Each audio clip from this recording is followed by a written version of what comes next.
싸우려고 하는데 그 여자의 남은 자손이 누구냐? 하나님의 계명을 지키며 예수의 증거를 가진 자라 그랬어요. 그게 바로 뭐냐면 성도라는 겁니다. 성도들과 싸우려고 모래 위에 서 있는데 13장에 이 두 짐승이 나타나서 진짜 성도들과 싸웁니다. 그래서 그들이 싸워서 성도들과 어떻게 하냐? 성도들을 괴롭히는데 성도들을 미혹하고 그 다음에 우상 숭배하고 우상 숭배하지 않으면 죽이고 그 다음에 또 표를 받게 하는 겁니다. 그래서 이제 11장 15절에 일곱째 천사가 나팔을 불매했으면 바로 이제는 하나님의 심판과 구원이 있어야 되는데 그 얘기가 아니라 그 나팔 기간 후반부에 있을 짐승들에 대한 이야기, 후반부 42개월에 대한 이야기를 13장에 먼저 이야기를 한 거예요. 그래서 그 8장과 9장은 나팔 기간의 개요에 대해서 얘기하면 전반적인 이야기를 했다면 그 다음에 10장과 11장과 12장과 13장은 바로 그 기간 동안에 있었던 세부적인 일들, 두 증인의 전반전에 증거했던 일들, 그리고 두 짐승들의 후반부에 그리고 그들이 활약했던 이야기들이 이렇게 설명으로 나온 겁니다. 그래서 이제 흐름을 알 수가 있어야 됩니다. 그래서 이제 11장 15절에 나팔을 불매하고서는 실제로 그 다음 얘기가 나오지 않고 세부사항에 대한 설명을 한 거예요. 그리고 14장이 나왔는데 이 14장이 뭐냐면 13장 15절 말씀에 나팔이 불매 다음에 일어나는 일들이 이렇게 연속적으로 일어나는 거예요.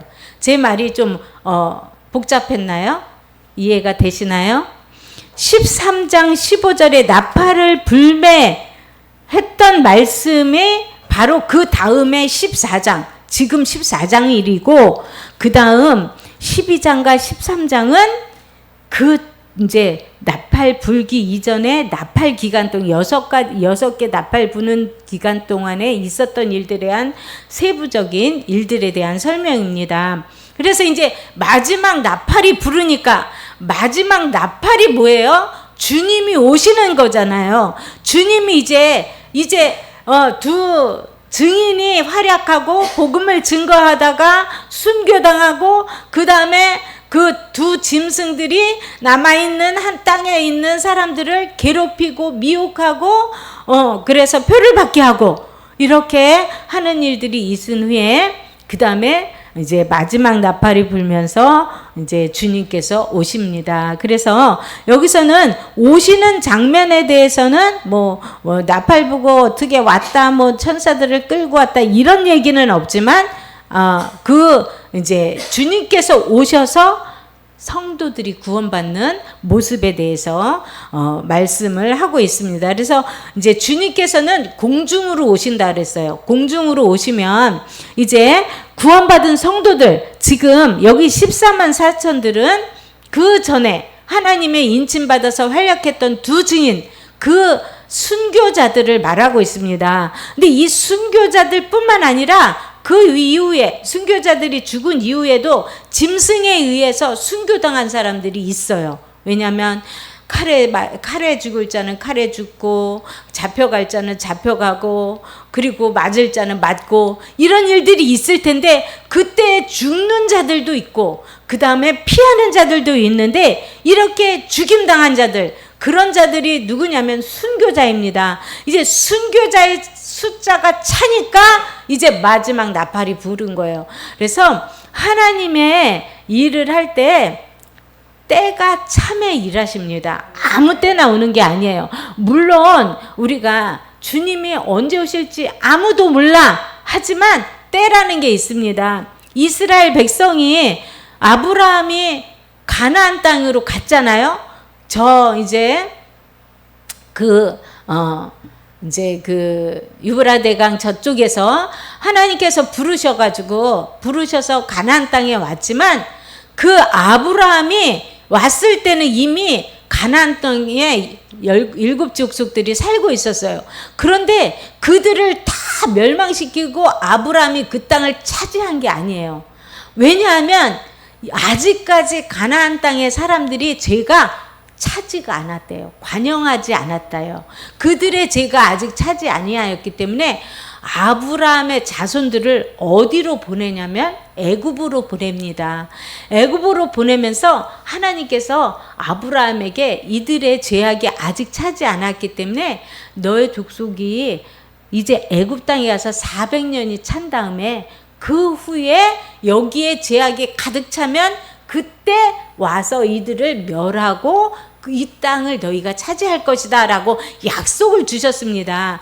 아무리 하나님의 사람이라 할지라도 아브라함이 왔다 할지라도 그들이 맘대로 하나님이 맘대로 그들을 멸망시키는 것이 아니라 죄가 관영할 때 그럴 때 멸망시키고 구원이 이루어지는 겁니다. 마찬가지로 노아의 홍수 때에도 성경에 보면은 뭐라 그러냐면 그때 죄가 관영했다 그랬어요. 죄가 가득 찼다 그랬어요.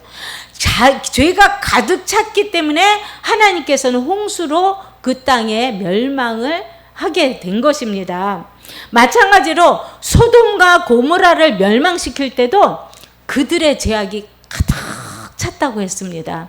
그래서 하나님이 그 가득 찬 그 울부짖는 소리가 하늘에서 들려서 내려오셔서 그 죄악을 보시기 위해 내려오셨다 그랬잖아요. 그리고 그곳에 의인이 10명만 있어도 아브라함이 롯을 위해서 기도했잖아요. 하나님 거기 우리 조카 롯이 있는데 50명만 의인이 있어도 그 성을 살려주십시오. 45명만 있어도 40명만 있어도 30명만 있어도 20명만 있어도 10명만 있어도 했는데 결국 10명이 없었습니다. 그곳에는 죄악이 가득 찼습니다. 우상 숭배가 있었고 그 다음에 동성연애가 가득 차 있었습니다.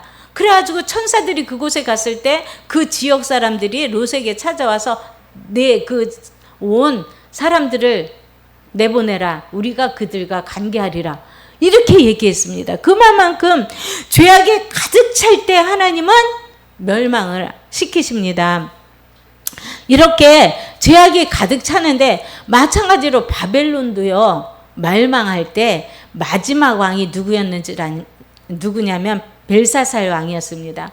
그가 얼마나 죄악이 가득 찼냐면 하나님의 성전에서 제사 드리는 그릇들을 창고에서 가져오라 그래가지고 거기에서 그 하나님께 드리는 그릇에다가 술을 따서 궁녀들과 그리고 후궁들과 왕비들과 거기서 술을 마셨어요. 하나님께 드리는 그릇에다가 술을 마셨던 거예요. 그래가지고 하나님이 그들의 죄가 꽉 차니까 손가락으로 뭐라고 썼냐면 메네 데겔 우바르시. 이게 무슨 뜻이냐면 메네는 세어봤다는 거예요. 숫자를 세어봤다는 거예요. 메네 세어보니 그러니까 그런데 네가 세어보고 또 저울에 달아봤더니 네가 모자른다. 부족하여서 하나님께서 이제 끊어버린다는 거예요. 그래가지고 그 숫자를 다니엘이 해석해 줬잖아요. 하나님은 그 죄가 가득 찬 것을 보고 달아보시고 죄가 참에 멸망을 하시는 겁니다. 마지막 때도요. 이 땅에 죄가 가득 차게 될 겁니다. 지금도 죄가 되게 많죠. 엄청 많습니다.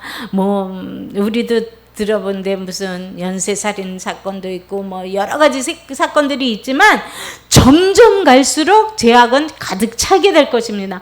이렇게 가득 차게 될 때 마지막에 하나님께서는 진노의 심판이 있을 것입니다. 근데 이 심판은 뭐냐면 구원이 먼저 이루어지면서 심판이 이루어지는 겁니다.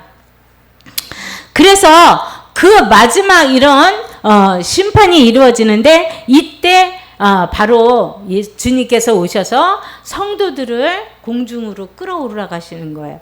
공중으로 데려가시는데 성경에 보니까 뭐라 그러냐면 먼저는 죽은 자들이, 우리 변화되는 우리보다도 먼저 죽은 자들이 올라가는데 그들보다 우리가 먼저 되지 못한다 그랬어요. 그래서 먼저는 죽은 자들이 일어나는데 그런 그 첫 번째 사람들이 이 죽은 순교자들이 일어나고, 그것이 바로 이 14만 4천의 우리 구원받은 성도라고 할 수가 있겠습니다. 근데 이 14만 4천의 특성은 뭐냐면, 그 사람들은 어떤 사람이냐? 4절에 보니까 이 사람들은 여자와 더불어 더럽히지 아니하고 순결한 자라 그랬습니다. 여기서 여자와 더불어 더럽히지 아니하고 순결한 자는 뭐냐면 신앙적으로 깨끗한 사람입니다. 이때는 어떤 자냐? 이 여자는 바벨론을 말합니다. 이 음녀를 말하는데 그들이 이제 미혹하고, 그리고 성도들을 표를 받게 하고 우상을 숭배하게 하는데, 이들이 표를 받지 않은 사람들, 끝까지 표 받지 않은 자들이 바로 순결한 자들입니다. 그래서 끝까지 신앙을 지키고 순결한 자들, 그것이 바로 14만 4천에 들 수 있는 자들이고, 두 번째는 어린 양이 어디로 인도하든지 따라가는 자다, 이렇게 말을 하고 있습니다. 그래서 이 어린 양이 인도하는 대로 따라가는 자, 그래서 이 어린 양이 인도하는 대로 따라가는 자는 뭐냐면 그러면서 사람 가운데 속량함을 받았대요. 뭐냐면 어린 양의 피로 구원을 받아야 되는 거예요. 예수님의 피로 구원을 받아. 속량이라는 것은 죄가 없는 게 아니라 죄를 갚음을 받는 사람이에요. 대신 갚아준 사람. 그러기 때문에 내가 죄를 하나도 안 진 자가 14만 4천이라는 게 아니라 예수의 피로 내가 새롭게 거듭나고 새롭게 깨끗함을 받은 자가 바로 14만 4천이 된다는 거예요. 그래서 예수의 피로 거듭난 자, 믿음으로 산 자, 주님 앞에, 그래서 주님 앞에 돌아온 자를 말하는 겁니다. 그리고 또 뭐라 그랬냐면 5절에 보니까 그 입에 거짓말이 없고 흠이 없는 자다. 야, 이렇게 얘기하면 다들 가슴이 떨릴 겁니다. 거짓말 안 하는 사람 있습니까? 거짓말 엄청 잘해요. 이렇게 거짓말 싹 해서 엄마 돈들 뺏어서 먹고 이럴 수도 있어요. 그러면은 그럼 나는 이제 14만 4천에 못 들어가겠다. 근데 이 말씀은 여기서 보니까, 위에 보니까 속량함을 받았다 그랬거든요. 속량은 뭐냐면 죄가 있는데 씻음 받은 거예요. 죄가 있는데 대신 누가 죄를 치러준 거예요. 죄를 갚아준 거예요. 그러니까 죄는 있어요. 죄는 있는데 그런 거짓말이 없다는 말은 뭐냐면, 여기 이제 요한계시록에서 나오는 말을 봐야 됩니다. 입을 봐야 되는데 13장에 보면은 입이 있습니다. 입이 있는데 뭐가 입이 있냐면은 5절에 보니까, 13장 5절에 보니까 이 짐승이요, 신성모독을 말하는 입을 받았대요. 신성모독을 말하는 입을 받았대요. 그러니까 이 입이 뭐냐면 신앙적인 고백의 말입니다. 신앙적인 고백의 말인데, 이 짐승은 어떻게 했냐면 신성모독, 하나님을 모욕했다는 거예요. 하나님을 모욕하는 말을 하는 거예요. 그래서 성도는 어떤 거냐면은 하나님을 배반하거나 신앙적으로 하나님을 떠나는 이런 말을 하는 자들이 바로 이 거짓말하는. 그러니까 거짓말은 그 사단은 거짓의 압이잖아요. 사단에게 복종하는 자, 표를 받은 자, 이런 자가 바로 거짓말하는 자라고 할 수가 있는 것입니다.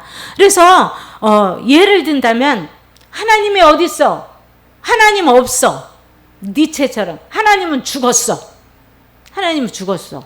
하나님 옛날에는 있었는데, 옛날에 에덴 동산도 만들었는데 지금 현상을 보니까 하나님 죽었어. 하나님 능력 없어. 지금 이렇게 발달하고 인본주의가 이렇게 지혜가 열어가는데, 이제는 사람의 이성으로다가 이 세상이 이루어지는 거야. 그러면서 하나님이 없다고 하는 거야. 하나님이 없다. 하나님은 죽었다. 이렇게 말하는 이런 입, 하나님을 모독하는 입, 신성 모독하는 입, 이런 입들을 갖다가 바로 거짓말하는 입이라고 하는 거예요. 그래서 우리가 무언 중에 나 하나님 안 믿어요. 나 하나님 없어요. 하나님 없어요. 나는 내 맘대로 살아요. 이런 고백하지 마시기 바랍니다. 물론 내가 살아가면서 거짓말할 때도 있어요. 나도 모르게 부지중에 내가 안 했어요. 겁이 나서 이렇게 말할 수 있어. 그런 것을 주님 앞에 다시 보혈로 씻음받아 예수의 피로 용서받을 수 있지만 하나님 없습니다. 하나님을 거부하고 나는 예수 안 믿습니다. 하나님을 거부하는 이런 종교적인 그 신앙 고백적인 지금 WCC나 WEA와 같이 하나님 이외에도 구원이 있다. 다른 종교에도 구원이 있다. 이런 것들이 바로 이런 입을 말하는 것입니다. 거짓을 말하는 입입니다. 그 입이 바로 이런 자들, 그런 것이 없는 자, 정말 종교적으로 하나님을 모독하는 그런 것이 없는 자, 이런 자들이 바로 14만 4천에 속하는 자라고 할 수가 있습니다. 이런 자들이 이렇게 신앙을 지키면서 순교당한 자들, 그들이 일어났을 때 이들이 첫 번째 부활을 이룰 수가 있습니다.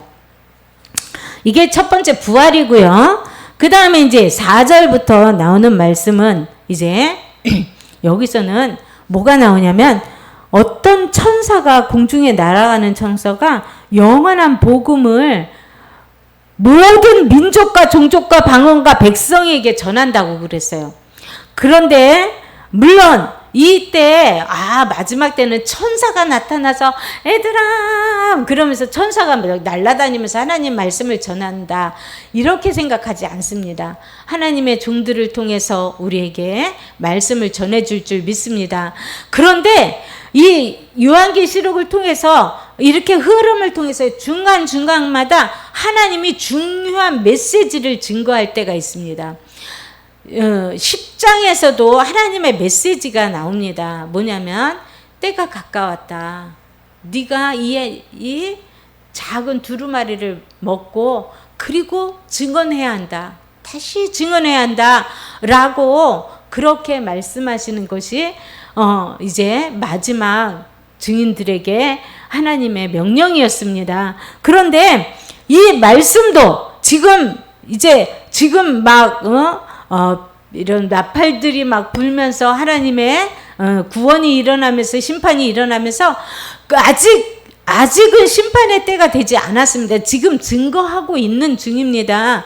증거하고 있는 중에 하나님께서 이렇게 복음의 말씀을 알려주면서 이 계시의 말씀을 열어주면서 중간중간에 중요한 메시지를 하나님의 메시지를 탁탁 주는 거예요. 막 얘기를 하는 거야. 우리들도 그러잖아요. 무슨 이렇게 브리핑을 하다가도 야 중요한 거는 그러니까 끝까지 졸지 말아야 되는 거야. 그러니까 중요한 것은 여기에서 이거 사면 안 된다는 거야. 중요한 걸 딱딱 집어주잖아요. 마찬가지로 하나님께서 지금 중간에 그러니까 이 흐름에 똑같은 흐름으로 가는 시간의 흐름이 아니라 여기는 하나님의 중요 메시지가 딱 오는 거예요. 그러니까 우리에게 중간중간 우리에게 정신 차려 하나님이 주시는 말씀이야 라고 이런 하나님의 메시지를 우리가 들어야 되겠습니다. 근데 이제 천사들이 날아가면서 하는데 첫 번째 천사가 이제 복음을 가졌는데 7절 보니까 그가 큰 음성으로 이르되 하나님을 두려워하며 그에게 영광을 돌리라. 이는 그의 심판의 시간이 이르렀음이니 하늘과 땅과 바다와 물의 근원들을 만드신 이를 경외하라 하더라 그랬어요.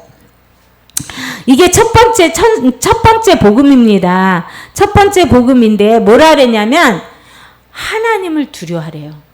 하나님을 두려워하고 그리고 하나님께 영광을 돌리래요. 그리고 끝에 보니까 뭐라 그러냐면 천지를 만드신 하나님만 경배하래요. 이게 지금 하나님이 우리에게 주시는 메시지예요. 하나님을 두려워하라. 그런데 여기서 중요한 것은 두려워하라는 겁니다. 지금 이 상황에서 왜 하나님을 두려워하라 그럴까? 13장에서 누가 나타났죠? 13장에 누가 있었어요? 두 증인은 11장에 있었고요. 13장에 누가 있었습니까? 짐승이 있었어요. 근데 짐승이 권세가 어마어마했어요? 안 했습니까? 어마어마했습니다. 그리고 그들이 우상을 숭배하고 경배하지 않으면 다 죽인다 그랬어요. 무서워요? 안 무서워요? 무섭지요? 두려워요? 안 두려워요? 두려워요. 야, 그런데 이런 얘기를 들으면 나 두려움이 많은데 나 무서운 영화 보면 되게 무서워가지고 눈 감고 봐. 제가 그랬거든요. 막 칼싸움하고 막 찌를 때 눈 감고 귀 막고 이러고서 막 영어를 그래가지고 막 진짜 무서운 영화는 거의 중요 부분은 다 눈 감고 귀 막고 있고 딴 생각해서 스토리가 안 이어져요. 쬐끔밖에 안 남아. 그런데 두려움이 없으면 난 두려움이 많으니까 이제 큰일 났다 그랬는데 이 두려운 것이 이 요한계시록 21장에 보니까 뭐라 그랬냐면 21장 8절에 보니까 그러나 두려워하는 자들과 믿지 아니하는 자들과 흉악하는 자들과 살인자들과 음행하는 자들과 점술가들과 우상숭배자들과 거짓말하는 모든 자들은 불과 유황으로 타는 못에 던져지리니 이게 둘째 사망이라 그랬어요. 두려워하는 자가 불과 유황 못에 들어간대요. 그러면 어떡하지? 나 두려움이 많은데. 나 무서워. 막 침 맞는 것도 나 무서워서 침 안 맞는데. 어떡하나? 두려워하는 거 중요합니다. 두려워하는 게 왜 중요하냐? 두려워하면 지옥 갑니다. 이제 마지막 때는요. 짐승 두려워하면 거기에 굴복하게 됩니다. 짐승이 너 여기 경배하지 않으면 죽일 거야. 이럴 때 뭐라 그러냐면 성경에 보니까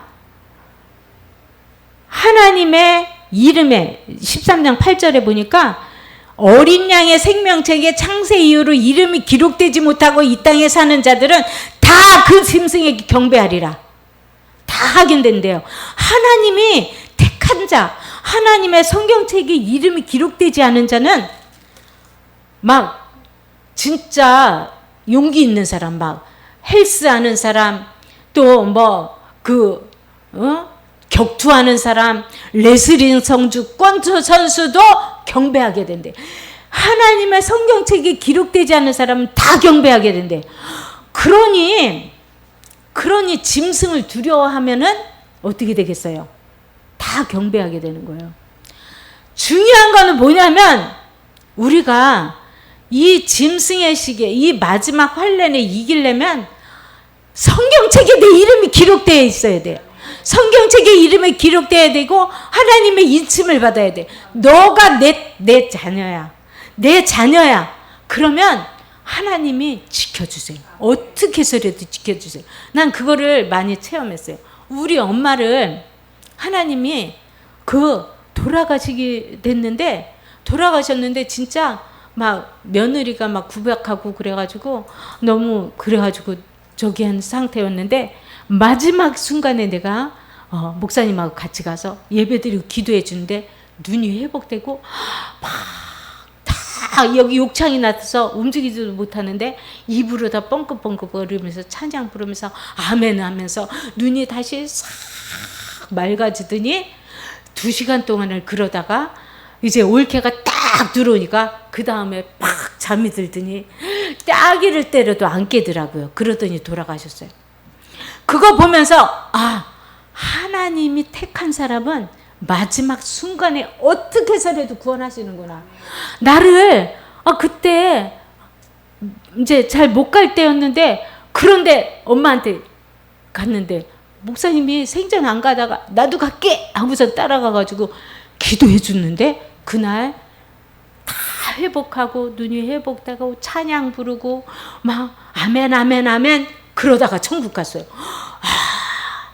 내가 아무리 시험에 빠지고 있어도 내가 연약하고 침륜에 있어도 하나님께 붙잡힘 받은 자, 이제 속량함을 받은 자, 내가 조금 연약해 있는 것 같아도 주님이 구원해 주시는 거는. 중요한 거는 뭐냐면 내 이름이 생명책이 있어야지 돼요.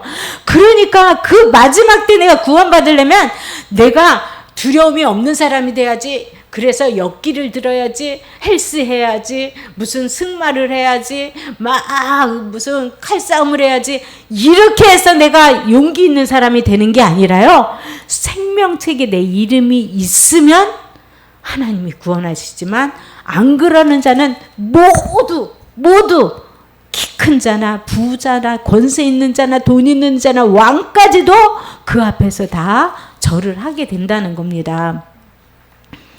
그래서 우리는 이렇게 정말 하나님 앞에 이렇게 두려워하는 자를 우리에게 주님께서는 무엇이라고 얘기하냐면, 네가 진짜로 두려워할 자는 누구냐면 짐승이 아니라 하나님이야. 왠지 알아? 그러면서 이 짐승이 마지막에 불못에 들어가는 것을 보여주십니다. 결국은 그렇게 대단한 것 같은데 그들은 활동하는 기간이 3년 반이야. 그런 다음에 불못으로 들어가서 영원히 멸망당해. 그리고 영원토록 새서도록 불이 꺼지지 않는 그곳에서 영원히 쉼이 없이 그리고 징계를 받게 돼. 이렇게 말씀을 하고 있습니다. 그렇기 때문에 우리는 누가 두려운 자냐? 마지막에 그들은 아무리 우리를 괴롭히고 죽인다 할지라도 우리는 다시 그들에게는 둘째 사망이 없다 그랬고, 오늘 13절에도 뭐라 그러냐면 지금 이후로 주 안에서 죽는 자는 복이 있다. 죽는 것이 복이 있다는 거예요.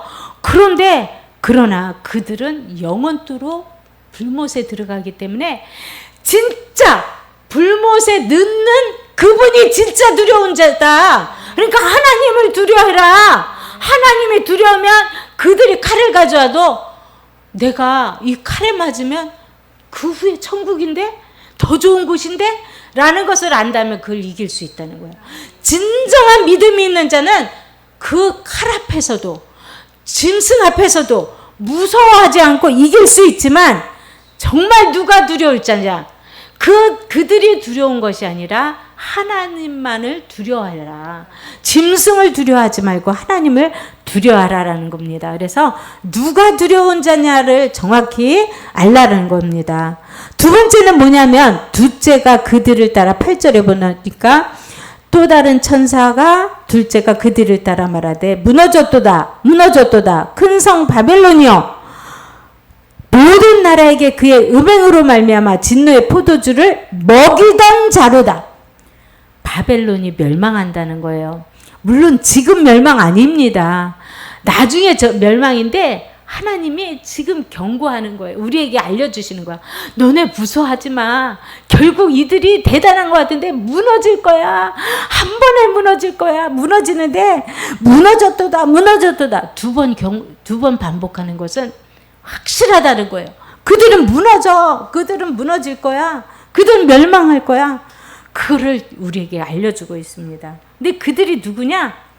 포도주를 먹이던 자. 자기네만 먹는 게 아니라 미혹해서 사람들을 경배하게 하고 표를 받게 이렇게 미혹하던, 그러니까 이 짐승 정부의 주도자들, 세력 있는 자들, 이런 자들은 무너질 거니까 무너진다. 이거를 미리 가르쳐 주는 거야. 지금 미리 가르쳐 주면 무너질 거야 라고 얘기해야 되잖아요.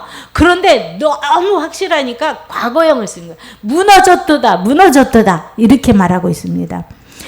그 다음에 세 번째는 뭐냐면, 또 다른 천사 곧 셋째가 그들을 따라 금성으로 이르되 만일 누구든지 짐승과 그의 우상에게 경배하고 이마에나 손에 표를 받으면 그도 하나님의 진노의 포도주를 마시리니 그 진노의 잔에 섞인 것이 없이 부은 포도주라. 거룩한 천사들 앞과 어린 양 앞에서 불과 유황으로 고난을 받으리니 그 고난이 연기가 세세토록 올라가리로다. 짐승과 그의 우상에게 경배하고 그의 이름표를 받는 자는 누구든지 밤낮 쉼을 얻지 못하리라 하더라. 이렇게 말하고 있습니다. 세 번째는 뭐냐면, 두 번째는 바벨론이 무너지는데, 세 번째는 아까는 바벨론이 뭐라 그랬어요? 속이는 자, 꼬이는 자였죠. 요 번째는 뭐냐면 꼬임 당한 자, 꼬임 당한 자예요. 그러니까 포도주 먹어 그랬을 때 알았어 하고서 같이 마신 자, 꼬임 받아서, 속임 받아서, 이것을 속임 받은 자들. 그래서 이거 표 받으면 좋아, 너무 행복해, 좋은 세상이야 라고 해서 받았던 자들, 경배, 이거 경배, 이 우상이 진짜 하나님이야 라고 꼬였던 자들이 하라는 대로 했던 자들, 그래서 표를 받은 자들, 경배했던 자들, 이런 자들도 이 바벨론과 같이 똑같은 그들과 똑같은 저주를 받는데, 뭐냐면 진노의 포도주를 받는데, 그것이 천사들과 어린 양에서 불과 유황으로 세세토록 고난을 받는데, 세세토록. 그렇기 때문에 우리는 이 꼬임에 받지 않기 위해서 정말 중요한 것이 이게 뭐냐면은 우리가 하나님을 두려워하면 돼요. 그들이 아무리 무서워해도, 야 그거 진짜 뭐 진짜 무서운 것이 있는데, 요 앞에 있는 무서움 때문에 그거 피하려고 그러다가 진짜로 무서운, 영원한 무서움 속에, 영원한 저주 속에 들어가게 되는 거예요. 그렇기 때문에 우리는 주님께서는 이 말씀을 경고로 다 계속 주는 거예요. 우리에게 아직 멸망이 오지 않았는데도 미리 주는 거야. 그들 멸망해, 너네들도 이 표 받으면 멸망한다 라는 것을 계속적으로 말하고 있습니다. 13장에도 표 얘기가 나왔는데 14장에도 또 이렇게 너무 신랄하게 나왔잖아요. 그런데도 많은 주의 종들이 그 표는 그냥 상징이야, 그런 거 신경 쓰지 마, 그건 중요한 게 아니야 막 얘기하는데, 정말 중요합니다. 표를 받으면 이미 끝나는 거예요. 그들에게 영혼을 파는 거기 때문에, 이게 표를 받는 것은 우상 숭배와 연결이 돼 있는 거기 때문에, 다시는 이거는 내가 거짓말하고 내가 도둑질하고 내가 살인하고 이거는 용서받을 수 있지만, 이 표를 받는 것은 우상 숭배와 연결이 되어 있는 거기 때문에 다시 회복이 안 됩니다. 다시 이거 뭐 파내고 그러면 되는가? 그게 아닙니다. 그렇기 때문에 우리는 끝까지 이 믿음을 지켜야 되는 이 하나님의 메시지를 정말, 내가 두려워할 자는 세상에 그 사람이 두려운 게 아니라, 우리 사람 두려워하는 사람 많잖아요. 나도 사람 두려워하는데, 사람 두려워하면 멸망입니다. 진짜 두려워할 것은 사람이 아니라 하나님이십니다. 우리가 두려워할 자를 분명히 하시기 바랍니다. 마지막 휴거는 오늘 얘기를 못했습니다. 그건 다음에 하도록 하고, 정말 우리가 끝까지 두려워하지 아니하고 정말 하나님만을 두려워하는 그런 여러분이 다 되시기를 축원합니다. 기도하겠습니다. 하나님 감사합니다. 오늘도 귀한 말씀 주시니 감사합니다. 주여, 우리가 그 신앙으로 고난을 인내했을 때 하나님께서 분명히 영광의 구원을 주실 줄을 믿습니다. 그 날을 바라보며 능히 이기게 하여 주시옵소서. 예수 그리스도의 이름으로 기도 올리옵나이다. 아멘. 360장 찬양 부르겠습니다.